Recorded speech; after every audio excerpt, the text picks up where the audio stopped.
Makakalimutin ka ba yung tipong kakagawa mo lang ng bagong password mo tapos limot mo na agad? Don't worry, baka makatulong to sa'yo.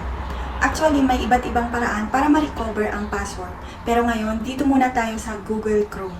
Take note ha, makikita mo lang ito kung nasave mo yung password mo dati. Yung Chrome kasi, hindi niya kinukuha ang password mo automatically. Ini-store lang niya kung pinayagan mo i-save. Alam mo yung may nagpa-pop up na save password? Tulad nito, pagkatapos mong mag-login, kapag na-save mo yun, good news, pwede mo siyang makita ulit. So ganito lang, punta ka sa Google Chrome, tapos i-click mo yung tatlong dots sa baba, hanapin mo yung password manager. Dito sa save passwords and passkeys, makikita mo lahat ng nakasave na accounts mo, mga email, apps, at websites. Hanapin mo lang yung account mo na ginagamit mo sa Facebook. Tapos i-click mo, pagpasok mo, makikita mo na yung details. I-click mo lang yung icon para lumabas yung password mo. Ganun lang kadali. Pero take note ulit, kung hindi mo ito na-save dati, hindi mo talaga siya makikita dito. Kaya kailangan mo na siyang i-receive sa email mo. Don't forget to like and share because sharing is caring. Thank you for watching.